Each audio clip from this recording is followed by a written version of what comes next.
ಪಾಪಿ ಪ್ರಜ್ವಲ್ ರೇವಣ್ಣ ಬಳಿ ಮತ್ತೊಂದು ಮೊಬೈಲ್ ಪತ್ತೆಯಾಗಿದೆ. ಒಮ್ಮೆ ಸಿಕ್ಕಿಬಿದ್ದ ನಂತರ ಪಾಠ ಕಲಿತಿಲ್ಲ ಪ್ರಜ್ವಲ್ ರೇವಣ್ಣ. ಇದೀಗ ಮತ್ತೊಂದು ಮೊಬೈಲ್ ಫೋನ್ ಪತ್ತೆ ಆಗಿರುವಂತದ್ದು ಪ್ರಜ್ವಲ್ ಹತ್ರ.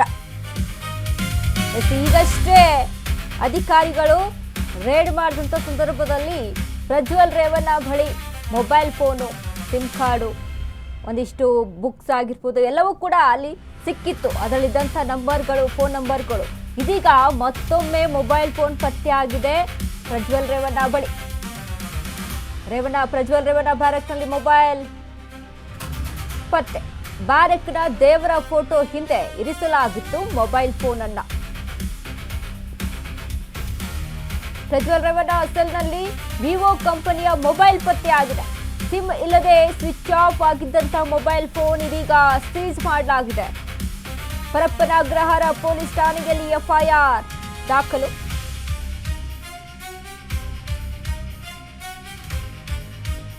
ಪ್ರಜ್ವಲ್ ರೇವಣ್ಣ ಬಳಿ, ಪಾಪಿ ಪ್ರಜ್ವಲ್ ರೇವಣ್ಣ ಬಳಿ ಈಗ ಮತ್ತೊಂದು ಮೊಬೈಲ್ ಫೋನ್ ಪತ್ತೆ ಆಗಿದೆ ನೋಡಿ. ಈಗಷ್ಟೇ ರೇಡ್ ಮಾಡಿದಂತ ಸಂದರ್ಭದಲ್ಲಿ, ರೇಡ್ ಆದಂತ ಎರಡನೆಯ ದಿನಕ್ಕೆ ಮತ್ತೊಮ್ಮೆ ರೇಡ್ ಮಾಡಲಾಗುತ್ತೆ. ಅಂತ ಸಂದರ್ಭದಲ್ಲೇ ಮತ್ತೊಂದು ಫೋನ್ ಅಲ್ಲಿ ಲಭ್ಯ ಆಗಿದೆ. ಪ್ರಜ್ವಲ್ ರೇವಣ್ಣ ಸೆಲ್ನ ದೇವರ ಫೋಟೋ ಹಿಂದ್ಗಡೆ ಈ ಒಂದು ಸ್ವಿಚ್ ಆಫ್ ಆಗಿರುವಂತಹ ವಿವೋ ಕಂಪನಿಯ ಮೊಬೈಲ್ ಅನ್ನ ಇಟ್ಟಿದ್ರು, ಅಲ್ಲಿ ಪತ್ತೆ ಆಗಿದೆ ಅನ್ನುವಂಥದ್ದು ಇದೀಗ ಹೇಳಲಾಗ್ತಾ ಇದೆ. ಸಿಮ್ ಇಲ್ಲ, ಸ್ವಿಚ್ ಆಫ್ ಆಗಿದೆ. ಆ ಮೊಬೈಲ್ ಫೋನ್ ಅನ್ನ ಇದೀಗ ಸೀಸ್ ಮಾಡಿದ್ದಾರೆ ಪೊಲೀಸರು. ಈ ಕುರಿತು ಪರಪ್ಪನ ಅಗ್ರಹಾರ ಪೊಲೀಸ್ ಠಾಣೆಯಲ್ಲಿ ಎಫ್ಐಆರ್ ಕೂಡ ದಾಖಲಾಗಿದೆ. ಮೊನ್ನೆಯಷ್ಟೇ ಒಂದು ಫೋನ್ ಸಿಕ್ಕಾಕೊಳ್ಳುತ್ತೆ ರೇಡ್ ಮಾಡಿದಂಥ ಸಂದರ್ಭದಲ್ಲಿ. ಈಗ ಮತ್ತೆ ಮತ್ತೊಂದು ಫೋನ್ ಸಿಕ್ಕಾಕೊಂಡಿದೆ. ಮತ್ತೊಂದು ಫೋನಲ್ಲಿ ಪತ್ತೆ ಆಗಿದೆ. VIP ಸೆಲ್ನಲ್ಲಿ ಇರ್ತಾರೆ ಪ್ರಜ್ವಲ್ ರೇವಣ್ಣ. VIP ಸೆಲ್ನಲ್ಲಿ ಇದ್ದಂಥ ಸಂದರ್ಭದಲ್ಲಿ ಅಲ್ಲಿ ಮೊಬೈಲ್ ಫೋನು, ಒಂದಿಷ್ಟು ಫೋನ್ ನಂಬರ್ಗಳು, ಅವರ ತಂದೆ ತಾಯಿ ನಂಬರು, ಅದನ್ನ ಬೇರೆ ಹೆಸರಿಂದ ಅಲ್ಲಿ ಸೇವ್ ಮಾಡಿರುವಂಥದ್ದು, ಗರ್ಲ್ ಫ್ರೆಂಡ್ ನಂಬರು ಕೂಡ ಇತ್ತು ಅಂತ ಹೇಳಲಾಗ್ತಾ ಇದೆ. ಅದ್ರ ಜೊತೆಗೆ ಒಂದು ಬುಕ್ ಕೂಡ ಅಲ್ಲಿ ಪತ್ತೆ ಆಗಿದೆ.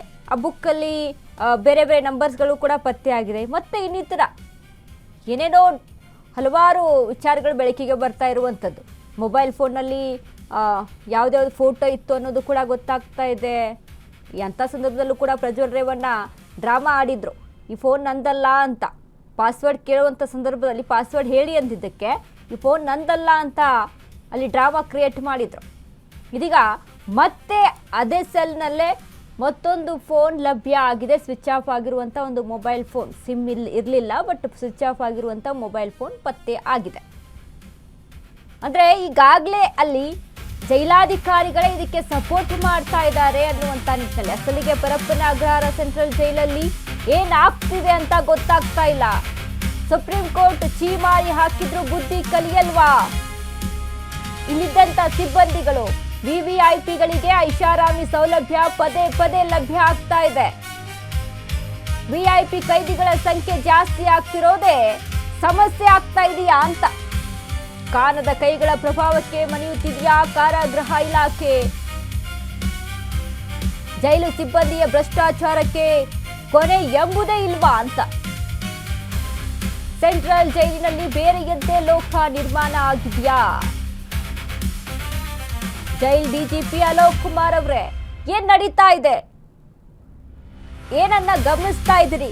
ನೀವೆಷ್ಟು ಕ್ಲೀನ್ ಮಾಡೋಕೆ ನೋಡಿದ್ರು ಕೂಡ ಆಗ್ತಾ ಇಲ್ಲ. ಯಾಕೆ? ಕ್ರಿಮಿನಲ್ಸ್ಗಳು ಒಳಗಡೆನೆ ಇರೋದ್ರಿಂದ.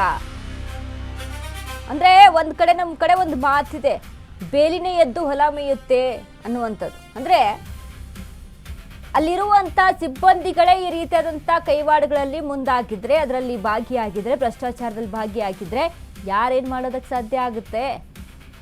ಕಾಯಬೇಕಾದವರು, ರಕ್ಷಣೆ ಮಾಡಬೇಕಾದವರು, ತಪ್ಪಾದದ್ದನ್ನ ಕಂಡುಹಿಡಿಬೇಕಾದವ್ರೆ ಅಲ್ಲಿ ಶಾಮೀಲಾಗ್ಬಿಟ್ಟಿದ್ರೆ ಯಾರೇನ್ ಮಾಡೋಕ್ಕಾಗುತ್ತೆ ಅಂತ. ಯಾಕಂದ್ರೆ ಪರಪ್ಪನ ಅಗ್ರಹಾರ, ನಾವು ಯಾವಾಗ್ಲೂ ಹೇಳ್ತೀವಿ, ಇದು ಅಗ್ರಹಾರ, ಪರಪ್ಪನ ಅಗ್ರಹಾರ ಜೈಲಲ್ಲ, ರೆಸಾರ್ಟ್ ರೀತಿಯಲ್ಲಿ ಫೀಲ್ ಆಗುತ್ತೆ ಅಲ್ಲಿ ಕೈದಿಗಳಿಗೆ ಅಂತ. ಆ ರೀತಿಯ ಸೌಲಭ್ಯಗಳು ಸಿಗುತ್ತೆ ಅಲ್ಲಿ ಅಂತ. ಅದೇ ರೀತಿಯಾಗಿ ಆಗ್ತಾ ಇದೆ ನೋಡಿ.